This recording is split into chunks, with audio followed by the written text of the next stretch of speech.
Your sharpest perception has always failed you in the place it mattered most.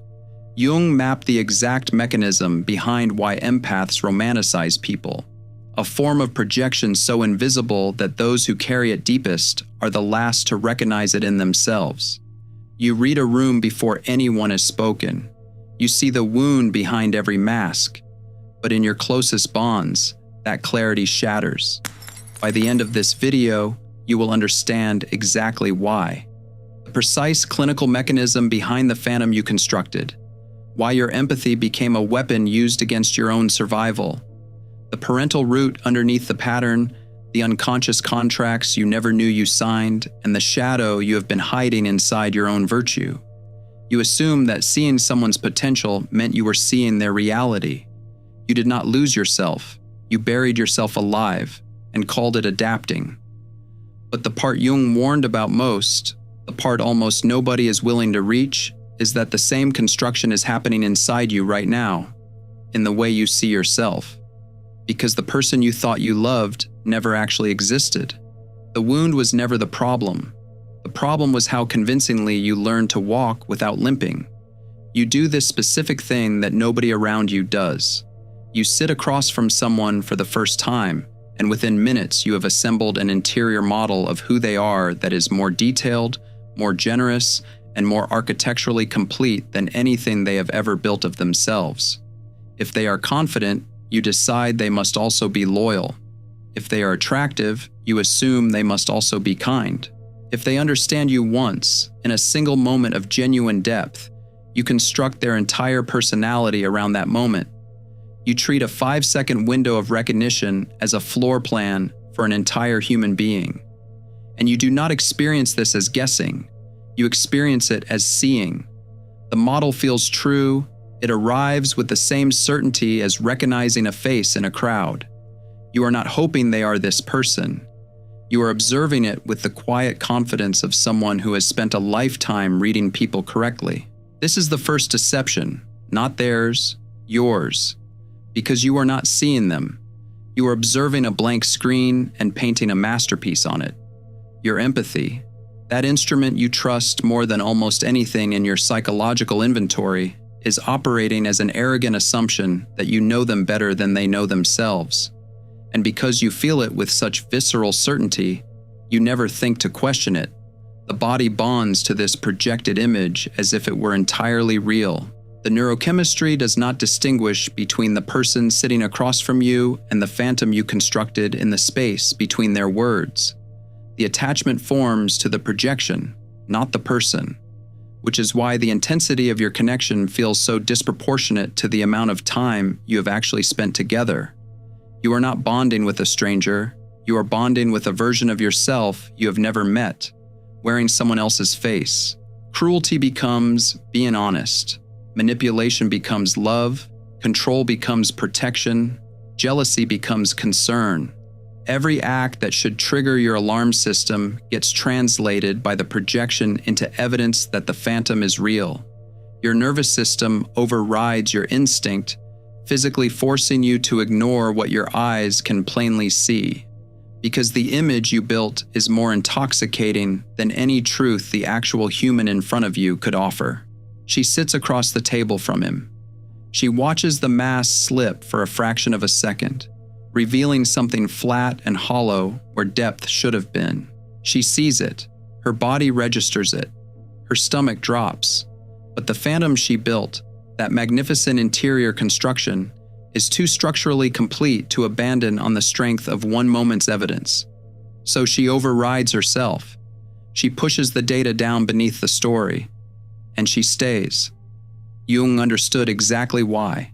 He wrote that every person carries within them a definitive image, not of this or that particular individual, but a primordial interior figure. And because this image is unconscious, it is always unconsciously projected upon the person of the beloved.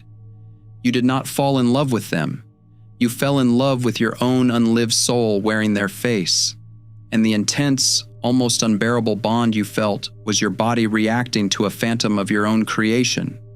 If that sentence just described the last relationship you tried to understand, write this in the comments. The phantom was mine. because that admission is not a defeat. It is the first accurate thing you have said about the dynamic since it began. But this staggering capacity to read a room vanishes entirely the moment your own unconscious decides it needs something from the person standing in front of you. But understanding other people is only the first layer. This catastrophic dynamic did not begin with a romantic partner. It began decades earlier, in a room you had no power to leave. You look back at your history and something cold moves through you. Not a feeling, a recognition. Every person who broke you had the exact same psychological silhouette. Not the same face, not the same name, not even the same gender necessarily, but the same architecture, the same emotional unavailability wearing a different mask, the same capacity to offer you just enough to keep the fantasy alive, but never enough to fulfill it. And now the question you have been avoiding: why does this keep happening? Not as bad luck, not as a character flaw, not as some vague attachment wound that a workbook can repair. Why does your nervous system treat emotional unavailability as home? Why does the person who gives you the least feel the most familiar? Why does comfort feel suspicious and deprivation feel like love? Jung mapped this with the precision of a surgeon. He wrote that every analysis carried out at all thoroughly shows a regression, and if the person is neurotic, they regress still further back to the childhood relationships they have never quite forsaken, to which even the normal person is fettered by more than one chain: the relationship to father and mother. The first person you ever romanticized was a parent, not romantically, structurally. You looked at the person who was supposed to see you, to protect you, to mirror you back to yourself accurately, and you found a gap, something missing, an inconsistency between the parent they were supposed to be and the parent who actually showed up in that room. And instead of registering the gap as a deficit in them, your developing psyche did something catastrophically creative. It filled the gap with a story. It built a phantom of the parent they could become if you were good enough, quiet enough, perceptive enough, useful enough. It gave you a mission: earn the love of the phantom. Make the projection real through the sheer force of your devotion. That was the original contract, and every subsequent relationship you entered carried the same invisible clause. The anxiety you felt trying to fix your partner was the exact same nervous system response you had at 7 years old, trying to manage the moods of an unstable parent. The hypervigilance, the scanning of facial expressions for the first sign of withdrawal, the desperate internal negotiation: if I am just a little more perceptive, a little more accommodating, a little more willing to abandon my own needs, perhaps this time the person I love will finally see me the way I need to be seen. You were running the same software. The operating system was installed before you had any say in the matter. You are not making a mistake. You are systematically re-entering the only emotional architecture your nervous system recognizes as home. The people you choose are not accidents, they are castings. Your unconscious holds auditions, and the only people who get the part are the ones who fit the exact dimensions of your earliest deprivation. The ones who can wear the phantom convincingly enough that your body responds as if the original contract might finally this time be fulfilled. You realize with a heavy, sickening grief that you have been running the exact same script your entire adult life. Different names, different cities, different decades, the same desperate hope that this time the projection will hold. This time, the phantom and the person will merge. This time, if you just see them clearly enough, love them precisely enough, understand them more generously than anyone else ever has, they will become the person you built them to be inside your own mind. They never do, because they were never standing inside the construction. And realizing that you are simply repeating a childhood script forces you to confront the most terrifying question of all. What were you secretly getting out of the transaction? You have spent years wondering why you attract parasites, why the people who need the most seem to find you with an almost predatory accuracy, why you keep ending up in dynamics where you pour and the vessel on the other side never fills. The terrifying reality is that you were getting paid too, This is the part that separates Carl Jung's psychology from every other framework you have encountered. Every other system tells you that you were the victim and they were the perpetrator. Jung says, the one thing nobody in the self-help space is willing to say. Projection is not a one-way event. It is a mutual fascination. He wrote to a woman caught in precisely this dynamic. A woman projecting onto a psychiatrist who was projecting right back.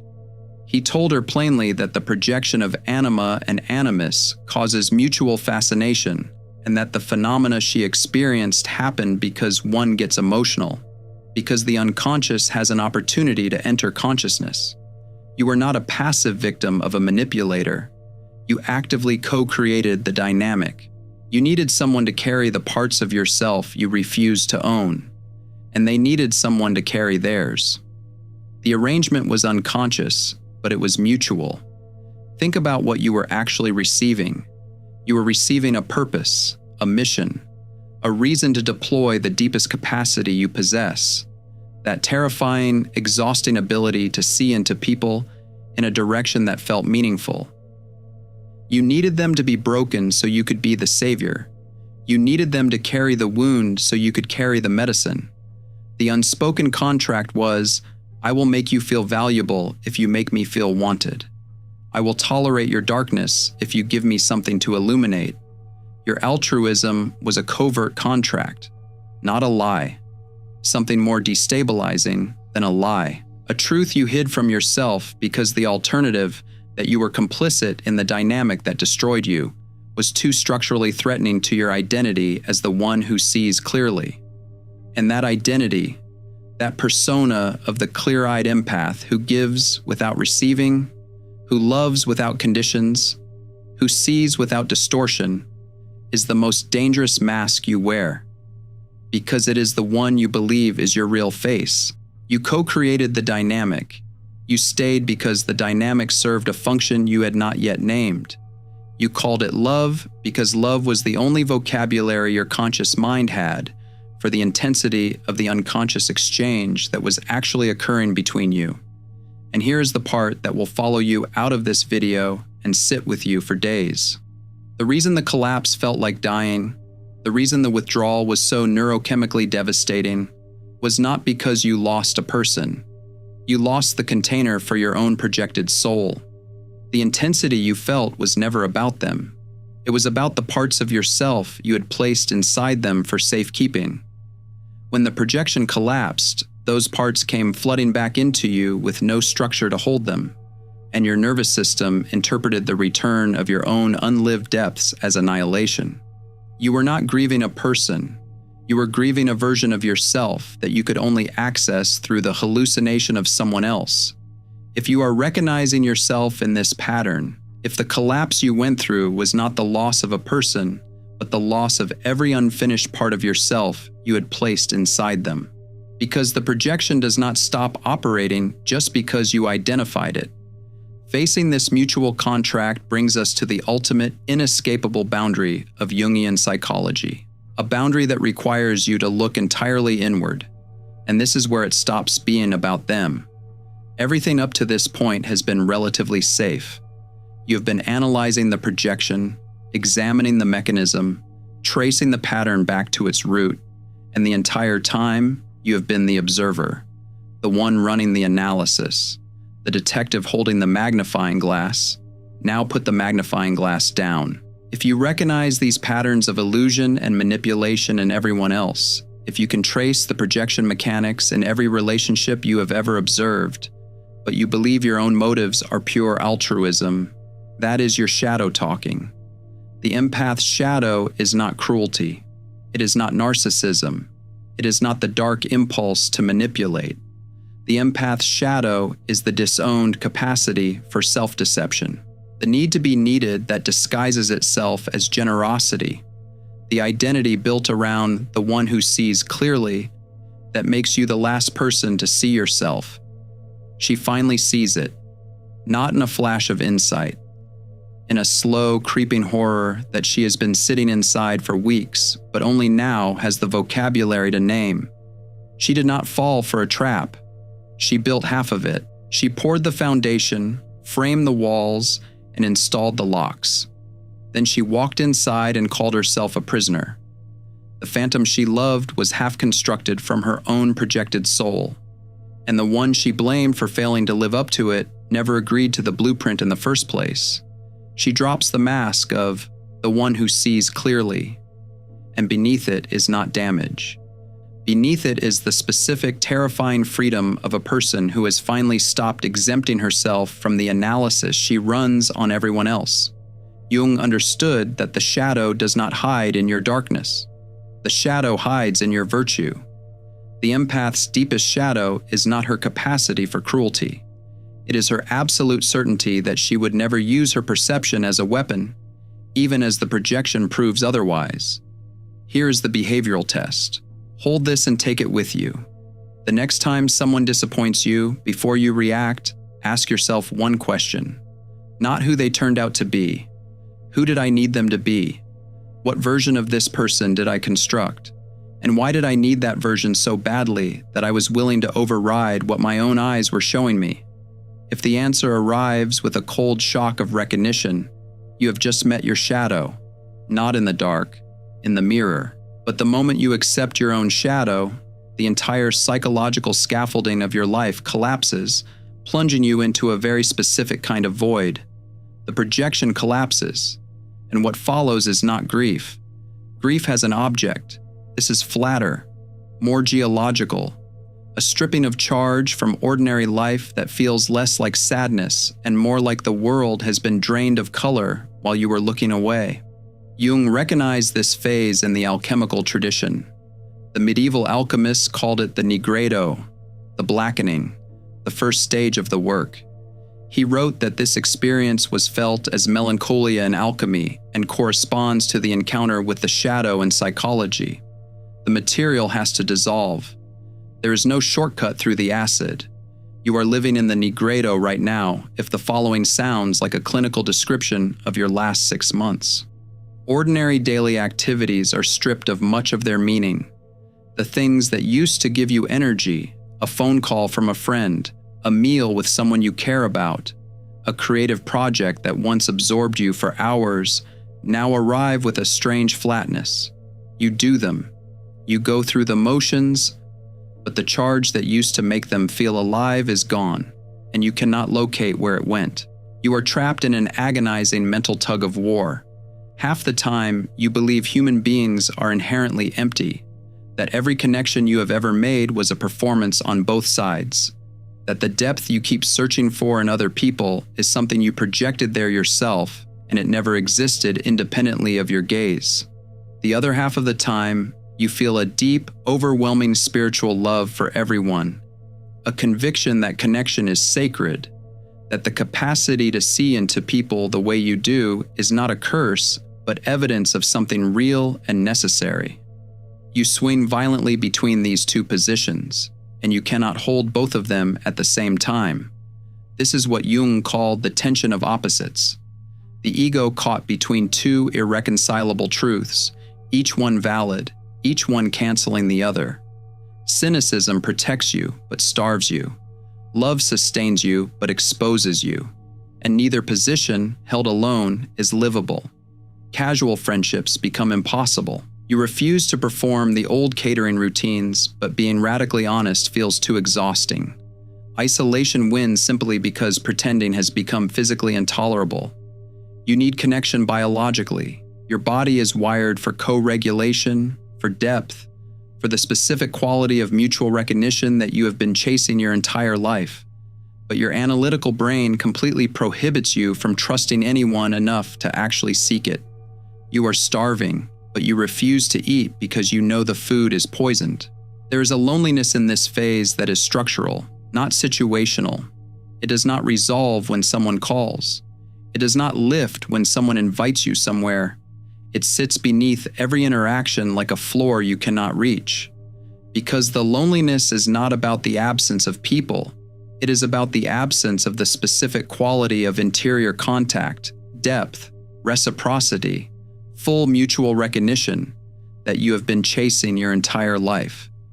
You have not found it reliably. and you are beginning to suspect that the intensity of what you felt in those projections was the closest you have ever come, which means the closest you have ever come to the connection you crave was a hallucination. That suspicion is the acid at its strongest. Let it work. Do not mistake this temporary numbness for enlightenment. Cold detachment is just another mask. The nigredo is a stage, not a destination. The gray period is the acid bath, and the acid has a purpose. It is dissolving the last residue of the old construction so that something else, something you have never built before, has room to form.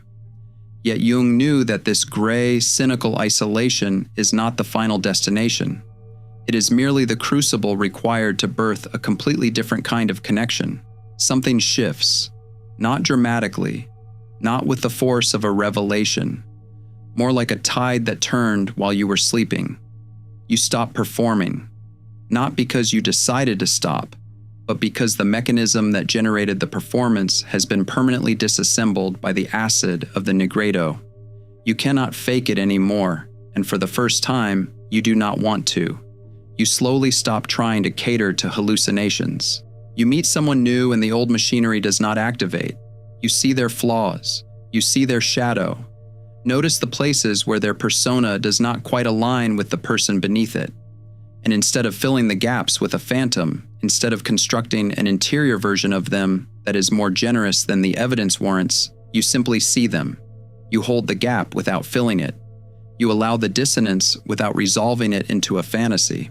This is what Jung was pointing toward when he wrote that the transcendent function does not proceed without aim and purpose, but leads to the revelation of the essential man. This is the union of opposites, not naive love, not cynical detachment. The third position, the one that can only be reached after the other two have been held in tension long enough for the psyche to produce something neither position could generate on its own. She meets someone new. She sees their darkness, their flaws, their shadow. She sees the small vanities they think they are hiding and the larger wounds they do not even know they carry. She does not try to fix it. She does not try to translate it into something more palatable. She does not project a phantom over the gaps, and she does not run away. She chooses them anyway, not despite their shadow, with it, with the full weight of seeing, with the full cost of perception. She extends the one form of grace that was never available to her before the nigredo stripped the old machinery away. She allows them to be exactly who they are, and she requires absolutely nothing of her own soul to be compromised in the process. This is conscious relationship. It is not romantic, it is not transactional, it is the absolute acceptance of reality. You stop loving potential. The need to punish people for failing to live up to the script you wrote for them in a room they never entered dissolves. Projection and perception finally separate, and the loneliness stops functioning as proof that depth does not exist outside your own mind. It exists. You have been looking for it in phantoms because phantoms are easier to control. The real thing is harder. It requires you to tolerate imperfection without constructing a fantasy over it. It requires you to stay in the room with someone who is not the person you would have built, and discover that what they actually are is more complex, more strange, and more worth knowing than anything your projection could have designed. And it requires one more thing, the hardest thing. You have to extend this same conscious seeing to yourself. You have to look at the version of you that you built, the clear-eyed empath, the one who sees everything, the one who carries the room, and recognize that this too was a construction, not a deception, a survival architecture, a magnificent one, but a construction nonetheless. And the person underneath it, the one who needed to be needed, the one who projected her own unlived depths onto every beautiful ruin she encountered, that person deserves the same grace you are now learning to extend outward. Not the grace of a phantom, the grace of being seen as she actually is. You came here because you have been carrying a specific kind of grief, the grief of realizing that the person you loved was partly your own creation, that the depth you felt was partly your own unlived soul echoing back to you from a surface that was never as deep as you believed. The wound was never the problem. The problem was how convincingly you learned to walk without limping. But now you know. You know the mechanism.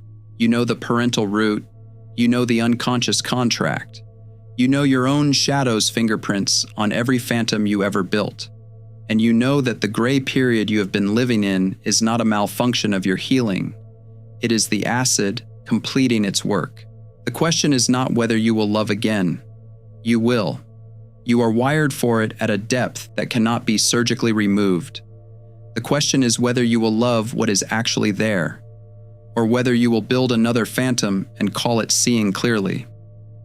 The question worth sitting with, and what I would ask you to leave in the comments if this video reached something you have been carrying alone, is this. What was the last phantom you built? Not who they turned out to be. Who did you need them to be?